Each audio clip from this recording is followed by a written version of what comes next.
Think of this scenario. You go into a place that has a reputation for non-stop bass action. And when you get there, a severe cold front hits. What do? Well, this week, we talk exactly about that situation. I'm Bill Spicer. This is the New Fly Fisher.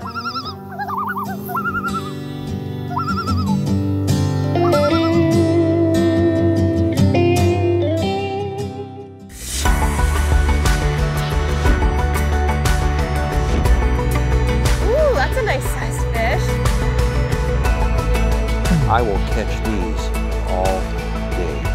That is what you're in for on this episode.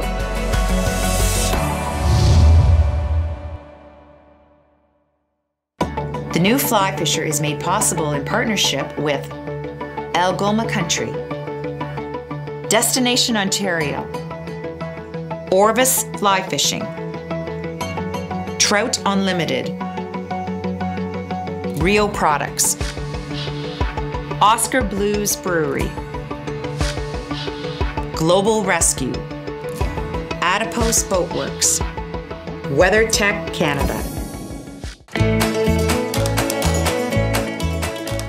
Our destination for this episode is Algoma Country and Borden Lake, a spring-fed lake that is over 12 miles long and up to 200 feet deep. There's 78 miles of shoreline with 87 islands. We are guests of John Pegg and Chapleau Lodge, the only lodge on the lake which gives them the ability to have some environmental controls such as catch and release. This has helped the lake sustain its incredible fish population. Along with John Pegg, joining us also will be Brad Coco, a longtime resident and friend to Chapleau Lodge. Brad has fished Borden Lake extensively and is considered one of the best anglers in the area.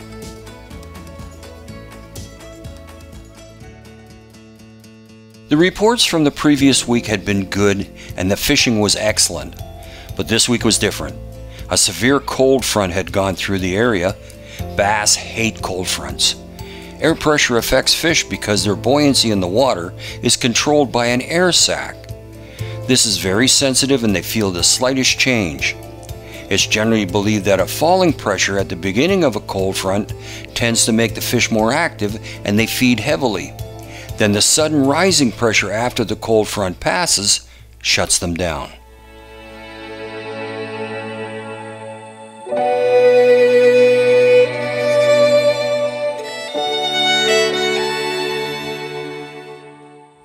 Like most people, I fished the usual spots, such as rocks, fallen trees, or docks, with no luck.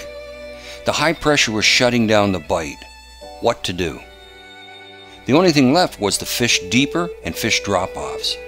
Bass will generally go deep when the pressure is high. Fish on. You got one on? Yep. Right off this ledge here. Yep. We've been searching for fish. We had a bad storm yesterday and last night. Rained all night. That generally makes fishing tough the next day. We fished shallow water. We didn't think they weren't getting anything. We're off a shelf here. John was saying he's marking fish down a certain depth. So we decided to try it here, and not a bad one too. There we go. And good old Scotty's McFly. It was designed for this area here. It's a white marabou leech with some orange on it. Fish seem to like it. And a small one here. Not large at all, but it's the right species, what we're after. This is prime smallmouth area. Right along here where it goes shallow and then it deepens right off, and it's all rocky, rock pile, prime smallmouth area.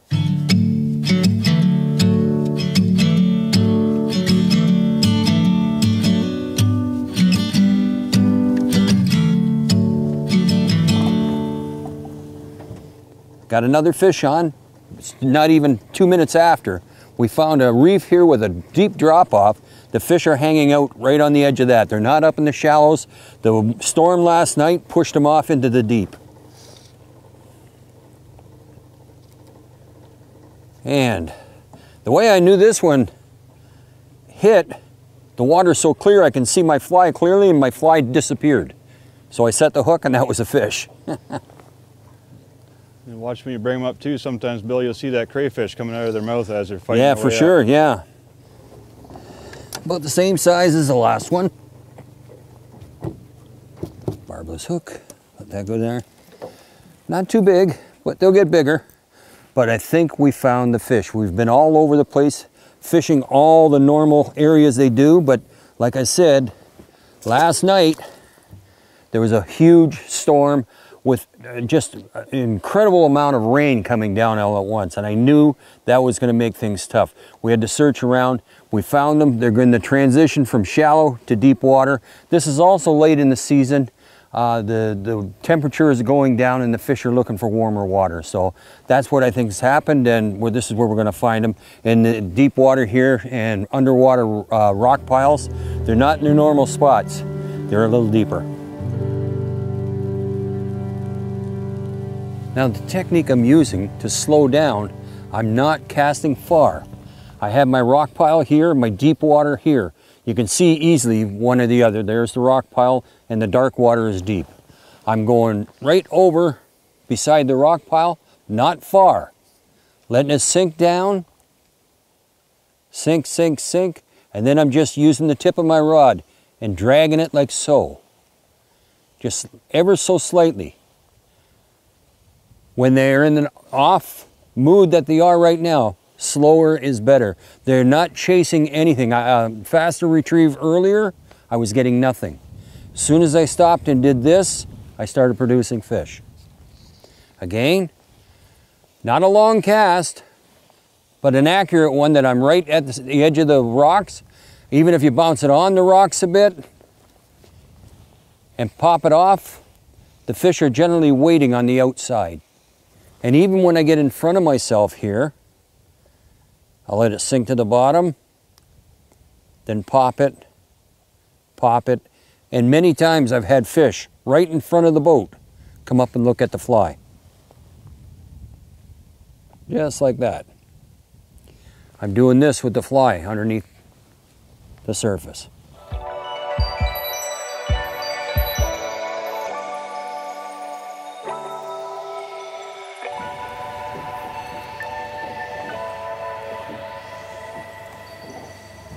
Fish on. Whoa. Whoa. Whoa. Get out of there. Went right under the boat on me. And he's giving me a pretty good little fight. I don't know how big he is, but ooh. Oh yeah, it's a good size one. He's coughing up pieces of crayfish, I think. I'm trying to manage my line here, and that's the one problem when you're trying to long cast and get as much in as you can. You step on your line. There we go. No, that's not a bad fish. Flies out.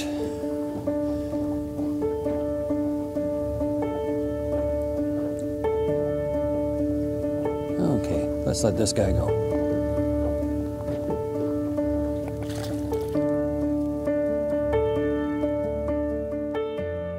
We had gone farther searching for bass and went over, there's an area where there's a lot of fallen trees. That's usually good for bass. Nothing. They've gone into deeper water. So what we've done, if you can see here, we got under the water there, we got like a point of all rocks, and it drops off deep. And I got that last fish right on the edge of the rocks. Every fish that I've been getting has been on the edge of the rocks. So that storm drove them deep. So that's what we got to do. There's a rule that I've been going by for a number of years now, and I was an old fisherman that told me, and he says, if you've had a cold front come through, slow down, go deep, and fish structure. So I've slowed down. I'm just dragging it on the bottom. I'm not fast stripping it at all. I'm going deep, from looks like about 4 feet down to 9 feet. I'm going deep, and I'm fishing the structure. The first day was tough, as I knew it was going to be. That said, we figured it out. Hopefully, tomorrow the fish will have settled down and the bite returns. Comparing the different lodges, I would say that our cabins are middle to upper class. The three cabins we have at the north end here are the Bear Claw, Sunrise, and the Bayview. And they're only about 12 years old. They have full amenities. You got a three-piece bath, you got Wi-Fi, you got satellite TV. Our big thing here is clean. We have an excellent staff that maintains these cabins to a pristine level. And we go out of our way to make sure things are clean and making you feel like you're at home. And it's been our experience for bookings. It gets busy around Christmas time and into the new year. A lot of the folks get together and make their plans around that time because that's when families get together and friends. So we find that usually into the new year is when most of our calls come in. Generally speaking, if you wait till February, March, it's getting, the pickings get a little smaller as to which cabin you want and what you're after for a booking.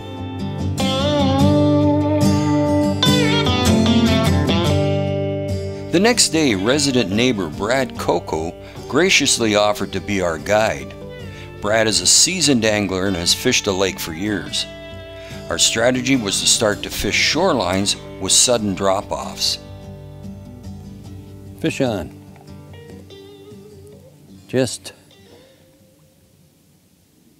We had noticed that there was some fish near the bottom, and I thought, well, I'm just going to put it down as far as I can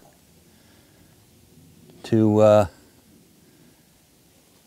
see if I can lure one up, and sure enough I did. Don't know how big it is, but they fight hard here. Thank you, sir. Welcome. Fly out. Again, Scotty's MCFLY works tremendous for smallmouth bass. And away she goes. Now again, I've had to go deep. The three rules: go deep, go slow, and fish structure. We got a boulder field on the bottom here. It's deep, and I'm just dragging it along the bottom. As the wind's pushing the boat, I'm just ticking the bottom as much as I can. Hardly doing anything. Slow it down. They're not chasing anything right now. It's second day after a cold front, so hopefully they start getting more active, and then bigger flies and more action on the fly will work. But right now, slow, slow, slow.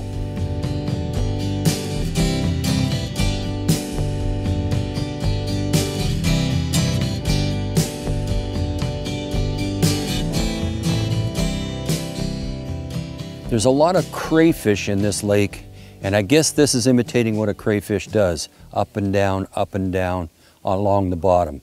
They tell me a lot of the fish that they catch here will regurgitate crayfish. The lake is just full of them. So I guess that's what's happening. Well, I'm feeling for the bottom right now, and I'm just ticking up and down, stripping in a little, right there, stripping in a little line, hopping along the bottom. Does it every time. There is a lot of fish here. Now yesterday I had a harder time because it was right after that rainstorm. Today they seem to be wanting to put the feed bag on and start feeding again. So now the setup I've got on my sinking leader is about 4 feet of 15-pound test. And to that I got my fly. Nothing fancy. They don't see the line itself. And there we go. Not very big, but I'm having a ball. Just a ball. There is bigger ones in here, I know it. I know it. Scotty's MCFLY, an invention of a friend of ours, Scott Curry. And if you go on our YouTube station, there's tying instructions for Scotty's MCFLY. Deadly smallmouth fly. On Borden Lake, the targeted species is generally smallmouth and walleye. They're the predominant species, they're the most numerous. It's hard to target pike in this lake. Granted, we have a lot of pike in this lake. You will catch pike, probably 1 per 5 fish of your species you're going after. There is not a lot of weed beds, but there is excellent structure for big pike to hunt and feed on walleye that are in this lake. We have vessels in 2 other lakes in the outlying area, very close to the location that we're at now.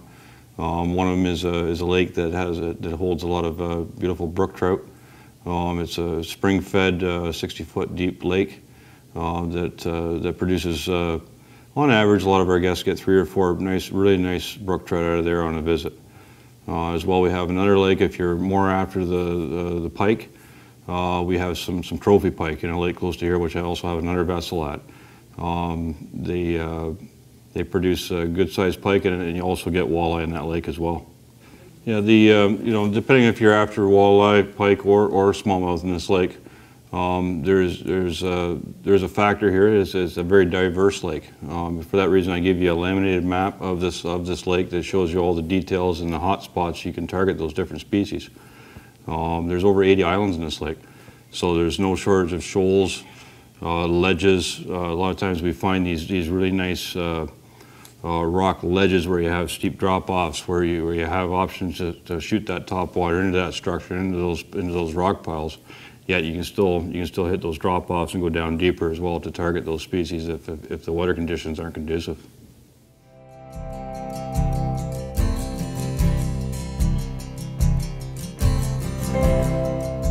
This week I was hoping that I would have some top water action, but cold fronts dictated different. I had to go deep. So what I was using was 3 basic flies. The first one was a standard BEADHEAD WOOLYBUGGER. This one's got like a kind of a peacock herl, kind of cactus chenille that was used in it. It sparkles quite a bit. That worked for me. Leeches work most any time. And speaking of leeches, I have a very large, heavily weighted, jointed leech here that worked really well. And what I liked about this was it's got barbell eyes, and it dips down head first quite a bit. And there's a lot of action on that. So a lot of jointed leech here, black leech. Then the fly of the ages for me for smallmouth. That is SCOTTY'S MCFLY. That has produced more smallmouth for me in the last 4 or 5 years than any other fly that I have. It's a marabou fly with some orange in it, some green in it, and the smallmouth really like it.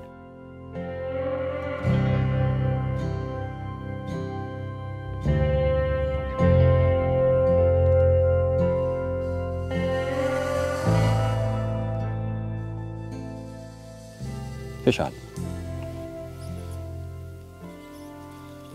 Ooh.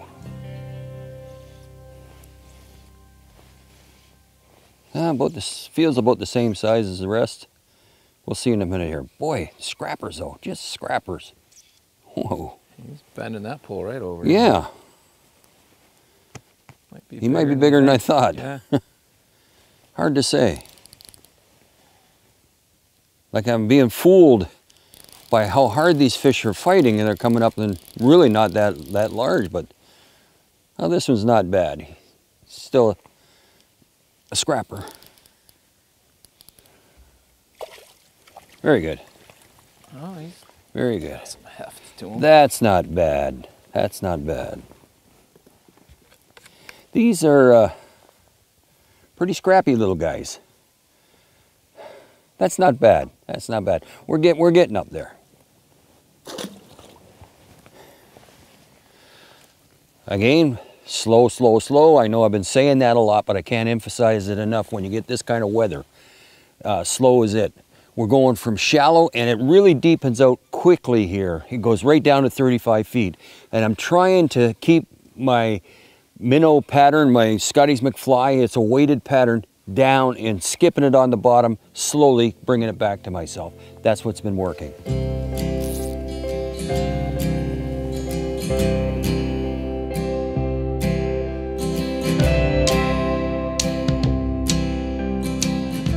The rods used on this episode were 9-foot, number 6 weight stiff action rods, along with matching reels and smooth drags. Even though the weather dictated a subsurface presentation, I did bring along with me a floating bass tapered line. You never know when the fish will start rising. Bass tapered lines are designed to cast large wind-resistant flies. The second line I used was an intermediate sinking line. This was my primary line on this trip.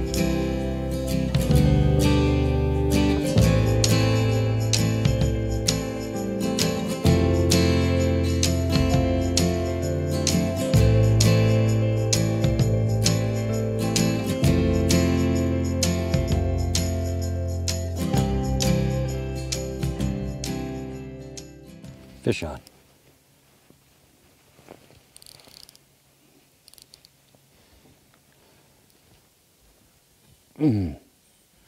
Got this rod bent right over.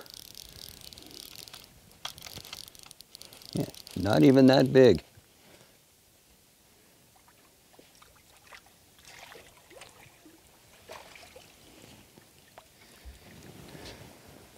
Oh, not bad. And barbless.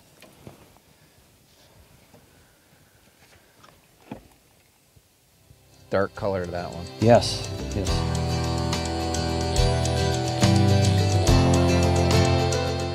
One of the very interesting features of coming to Chapleau Lodge is they have a top-rate deep diving school. Our cameraman Brett Colpitz got the opportunity to experience a dive. Listen as John Pegg talks about the school. Borden Lake is always calm. Very rare you're going to get conditions that you can't go out boating on. For that reason, we run our commercial diving training facility, which is called Canadian Working Divers Institute. The school has been in operation for over 24 years now.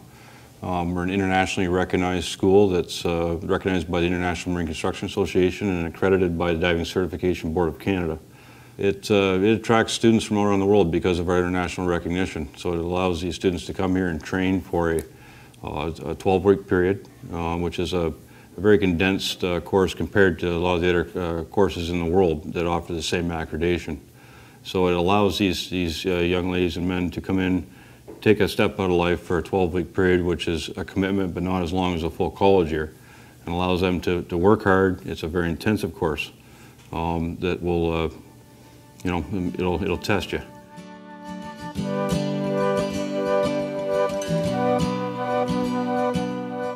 Fish on. Whoa, good fish too. Good fish too. Fishing underwater islands, or humps we call them, deadly. Especially when you get this cold snaps coming through and driving the fish into deep water. This is where you want to come. They hang right off the edges there. Thank you. Woo! Another good one. Let's put that where it's not going to get me. Decent fish. Decent fish.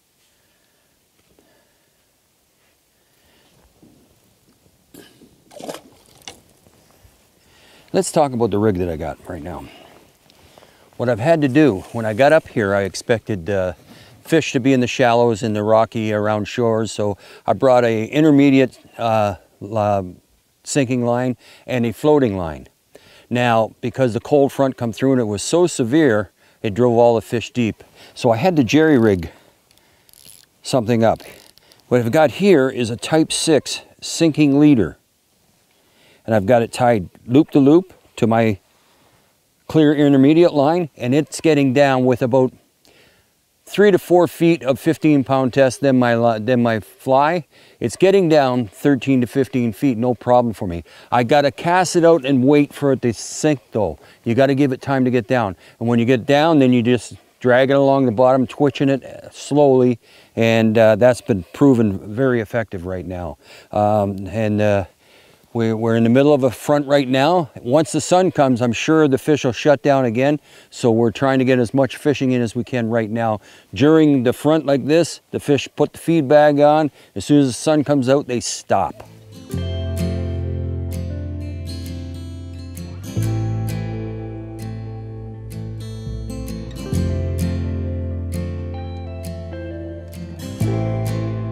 Better fish. Ooh. Oh yeah, that's what we like to see.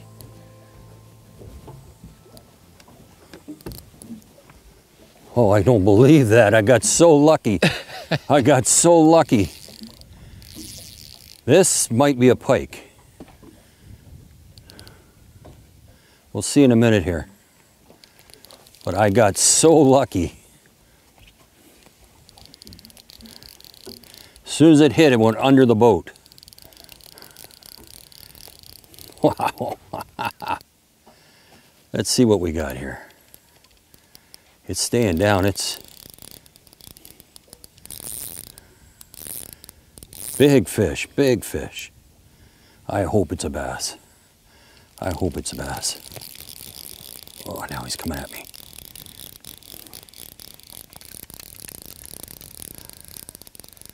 Big bass. Big bass. Yes, sir. All right. Way to go. And again, I had to slow it down. I know I've said that quite a bit, but I've had to slow it down. This is a good fish. Okay, isn't that some fish? It's been long, hard, but like I said, slowing down has made the big difference here. Let this baby go.